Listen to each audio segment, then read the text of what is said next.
Hai guys, selamat berjumpa kembali di channel novel populer viral yang keren ini. Sebelum mengikuti kelanjutan kisah Dev atau Camping yang semakin seru dan mendebarkan ini, mohon bantuan kalian untuk subscribe, like, komen dan share video-video yang ada di channel ini ya.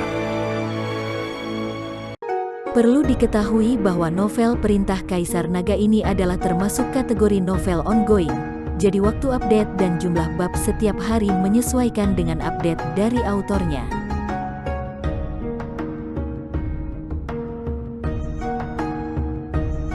Perintah Kaisar Naga bab 3852, 3853, 3854. Ini, Dev juga tidak bisa berkata-kata. Dunia surgawi dan ketiga hal yang dijanjikan pemimpin sekte Wuji ini masih terlalu jauh baginya sekarang. Sangat disayangkan tidak satupun makhluk surgawi ini yang memahami penderitaan umat manusia di dunia ini.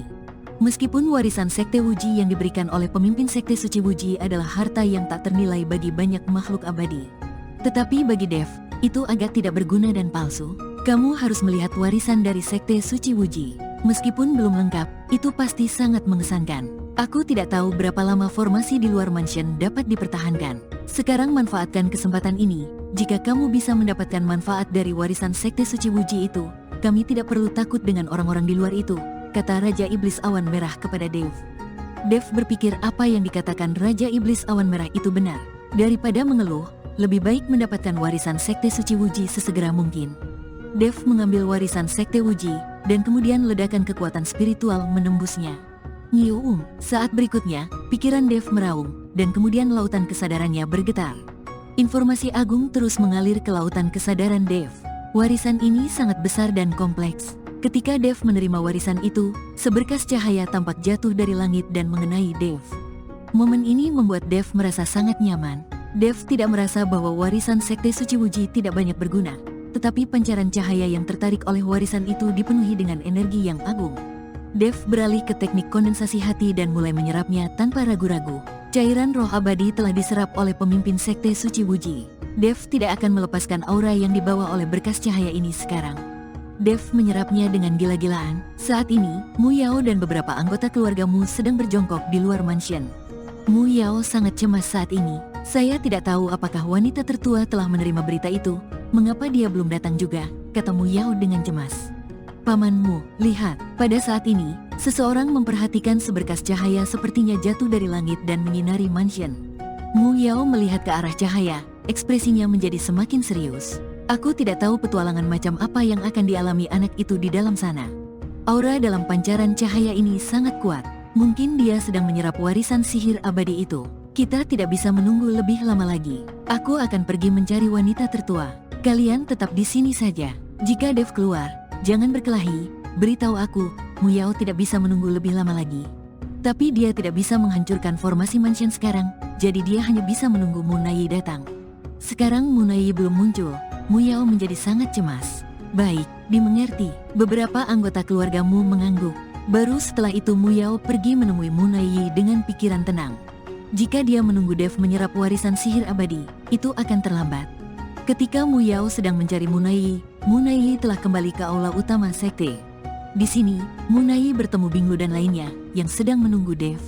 Karena Mu Naiyi secara pribadi membunuh beberapa biarawati sebelumnya, Binglu dan yang lainnya sekarang sangat membenci Mu Naiyi.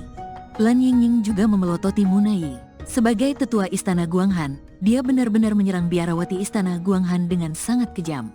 Kalian, ikuti aku sekarang juga. Mu Naiyi melirik Binglu dan yang lainnya dan berkata, tak seorang pun dari Binglu dan yang lainnya berbicara. Mereka semua menatap Mu Naiyi. Apakah kamu tidak mendengar? Aku memerintahkanmu sebagai penatua, kata Mu Naiyi dingin. Bah, kamu membunuh begitu banyak saudara perempuan kami dan kamu masih ingin memerintahkan kami. Kamu bukan lagi tetua istana Guanghan. Binglu meludahi Mu Naiyi dengan keras. Mu Naiyi tidak marah, dan masih berkata dengan dingin, ikutlah denganku, dan aku akan mengampuni nyawamu. Jika kamu membiarkan aku mengambil tindakan, kamu tahu konsekuensinya. Mu Naiyi berada di puncak alam kesengsaraan, dan Binglu dan yang lain sama sekali bukan tandingannya. Tapi Binglu dan yang lainnya tidak takut sama sekali. Jika kamu memiliki kemampuan, bunuh kami. Bahkan jika kamu mati, kami tidak akan pergi bersamamu. Setelah Binglu selesai berbicara, dia memegang pedang es di tangannya dan memasang kuda-kuda yang kuat. Semua orang juga memamerkan pedang es mereka. Melihat pemandangan ini, Munai mengangkat sudut mulutnya dan berkata, "Kalian melebih-lebihkan kemampuan kalian." Setelah mengatakan itu, aura mengerikan keluar dari tubuhnya. Aura ini seperti badai, langsung membanjiri Binglu dan yang lainnya. Jangankan mampu untuk melawan, mereka bahkan mungkin tidak bisa bergerak satu langkah pun sekarang. Bagaimanapun, perbedaan kekuatannya terlalu besar, dan aura yang dikeluarkan Munai berada di luar kemampuan mereka untuk menahannya. Mereka bukanlah Dev yang bisa melompati level dalam bertarung.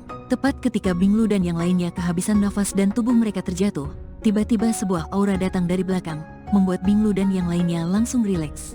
"Mengapa nonamu begitu marah?" Ouyang Zhenhua datang perlahan bersama para kultivator yang lainnya. Orang yang baru saja menyelamatkan Binglu dan lainnya adalah Ouyang Zhenhua. Ketika Munai melihat Ouyang Zhenhua, dia tidak bisa menahan diri untuk tidak mengerutkan kening dan bertanya, "Siapa kamu?" "Saya kepala keluarga Ouyang," kata Ouyang Zhenhua dengan sopan. Ketika Munai mendengar ini, dia mendengus dingin dan berkata, "Apakah keluarga Ouyang berani mencampuri urusan keluargamu kami? Terlebih lagi, kamu hanya berada di alam kesengsaraan tingkat 9, dan kamu ingin bertarung denganku?" "Kami tidak berani, hanya saja gadis-gadis ini telah menyelamatkan hidup kami, jadi aku tetap meminta nonamu untuk menunjukkan kebaikan hati." Ouyang Zhenhua tahu bahwa dia bukanlah lawan Munai, dan dia tidak mau bertarung dengan Munai. "Bagaimana jika aku bersikeras untuk membawanya pergi?" Munai berkata dengan tatapan jijik. "Jika nonamu keras kepala, saya tidak punya pilihan selain melawan nona. Meskipun saya bukan lawan nonamu, jumlah kami sangat banyak, dan saya pikir kami masih bisa menghadapi Anda sendirian," kata Ouyang Zhenhua dengan wajah penuh keyakinan. Munai tercengang dengan kemarahan di matanya. Tapi Ouyang Zhenhua benar, jika orang-orang ini berkumpul, Munai tidak akan mampu mengatasinya. Tapi dia tidak bisa membiarkan Binglu dan yang lainnya pergi. Jika dia melepaskan mereka, akan sulit menemukan mereka. Munai berada dalam situasi yang sulit dan untuk sementara tidak tahu harus berbuat apa. Tepat ketika Munai dalam masalah, Muyao terbang dengan cepat. "Nona!" teriak Muyao cepat setelah melihat Munai. Saat dia melihat Muyao yang ada di sini, Munai merasa senang. "Kenapa kamu di sini? Bagaimana dengan Dev?" Munai bertanya. "Nona, Dev bersembunyi di sebuah rumah besar dan sudah lama tidak keluar. Saya curiga dia sedang menyerap warisan di dalam patung. Jadi saya datang ke sini untuk mendiskusikan tindakan pencegahan dengan wanita tertua," kata Muyao. Setelah mendengar ini, Munai mengalihkan perhatiannya langsung ke Binglu dan yang lainnya. Ini tepat pada waktunya untuk menangkap para biarawati ini dan menggunakannya untuk memaksa Dev muncul. Pada saat ini, Binglu dan yang lainnya melihat Muyao muncul, dan hati mereka tiba-tiba menjadi putus asa. Bahkan Munai saja tidak dapat mereka hadapi, apalagi ditambah Muyao, tidak ada lagi harapan bagi mereka. Ketika Ouyang Zhenhua melihat ini, dia juga terlihat malu. Jika itu adalah Munai sendiri, dia masih bisa menanganinya dengan semua orang. Tapi sekarang ada Muyao, yang berada di alam kesengsaraan tingkat 9, mereka mungkin bukan saingan lagi. "Aku ingin membawa pergi wanita-wanita ini. Jika kalian tidak ingin mati, menjauhlah dariku." Munai melirik ke arah Ouyang Zhenhua dan yang lainnya. Kalimat ini seketika menyebabkan banyak kultivator mundur. Ouyang Zhenhua ragu-ragu sejenak, dan akhirnya mundur tanpa daya. Bahkan jika mereka mencoba, mereka tidak dapat menghentikannya. Pada saat ini, hati Binglu dan yang lainnya dipenuhi dengan keputusasaan. Di bawah tekanan Munai dan Muyao, Binglu dan yang lainnya bahkan tidak dapat mengambil tindakan. Mereka hanya bisa membiarkan diri mereka dimanipulasi dan pergi bersamanya. Ouyang Zhenhua melihat punggung Binglu dan yang lainnya dibawa pergi, mengertakkan gigi dan berkata, "Ayo pergi, ayo ikuti dan lihat." Sementara itu, di dalam mansion, mata Dev tertutup rapat, pakaiannya melotot, dan aura mengerikan terus-menerus meletus. Segera setelah itu, Dev tiba-tiba membuka matanya, dan cahaya kemasan tiba-tiba muncul di tubuhnya, naik ke langit seperti gunung berapi yang meletus. Kemanapun cahaya kemasan lewat, semuanya berubah menjadi puing-puing, dan bahkan formasi rumah besar pun menghilang seketika di bawah aura kekerasan ini. Semua orang di keluargamu yang menjaga di luar mansion sangat ketakutan sehingga mereka tidak dapat menahan aura kekerasan dan melarikan diri ke kejauhan. Apa yang terjadi? Apakah Dev sudah selesai menyerap warisan sihir abadi? Mengapa pamanmu tidak kembali? Semua orang di keluargamu memiliki kepanikan di mata mereka, dan mereka terus mundur. Pada saat ini, seluruh tubuh Dev terbungkus cahaya kemasan, dan matanya dipenuhi nyala api. Rumah besar itu telah lama menjadi puing-puing, dan tubuh Dev perlahan tertahan. Anggota keluargamu itu memandang Dev, mata mereka membelalak tak percaya di wajah mereka. Saat ini, Dev seperti dewa. 2, Tiba-tiba, awan guntur yang tak terhitung jumlahnya berkumpul di langit, diikuti oleh guntur yang menggelegar. Aliran ruang dan waktu yang bergejolak di tanah kekacauan juga menghilang di bawah awan guntur ini. Disertai badai guntur, guntur itu menghantam Dev dengan keras, dan seluruh tubuh Dev terbakar api dengan ganas.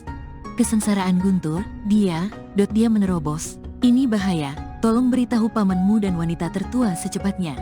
Mengapa orang ini menerobos di sini? Terlebih lagi, bencana guntur ini terlalu menakutkan. Semuanya masuk, segera beritahu Muyao dan Munai, keluargamu panik. Sementara itu tubuh Dev melayang di udara, tidak bergerak, dan menjalani siksaan bencana guntur. Setiap kesengsaraan guntur membuat seluruh sekte suci Wuji gemetar. Munai dan Muyao, yang awalnya bergegas ke sini, berhenti dan menatap kosong ke awan guntur di langit. Awan kesengsaraan guntur, bagaimana seseorang bisa menerobos di sini? Wajah Muyao penuh keraguan. Mungkinkah anak laki-laki itu Dev? Dia hanya berada di alam kesengsaraan tingkat ketiga. Bahkan jika dia menerobos ke alam kesengsaraan tingkat keempat, bagaimana peningkatan kecil di alam seperti itu bisa menghasilkan kesengsaraan guntur dengan skala sebesar itu? Wajah Munai juga dipenuhi kebingungan. Dia bingung, tidak mengerti apa yang terjadi. Tapi pada saat ini, sebuah suara datang dari Slip Giok Muyao. Pamanmu, Dev mengalami badai guntur dan rumahnya hancur. Aura anak ini saat ini terlalu menakutkan.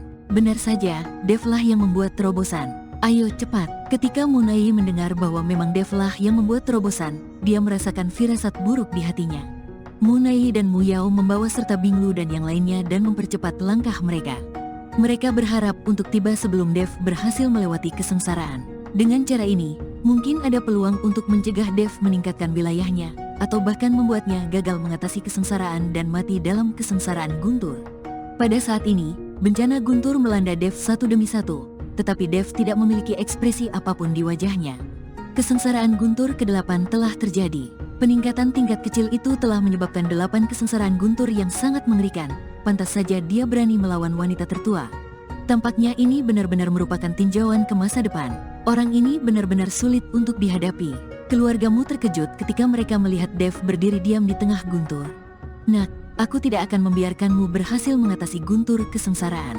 Pada saat ini, sebuah sosok tiba-tiba muncul, dan Muyao menembakkan naga api dan langsung menuju ke Dev. Saat naga api tiba di depan Dev, badai guntur lainnya terjadi. 2. Bencana guntur ini menyebabkan naga api yang ditembakkan oleh Muyao menghilang dalam sekejap, dan Dev juga berhasil dipromosikan ke alam lintasan kesengsaraan tingkat keempat di bawah badai kesengsaraan guntur ini. Pada saat ini, tubuh Dev dikelilingi oleh cahaya keemasan, dan dia memandang Muyao dengan dingin seperti memandang semut. Awan guntur menghilang, dan turbulensi ruang waktu muncul lagi di langit. Bersambung.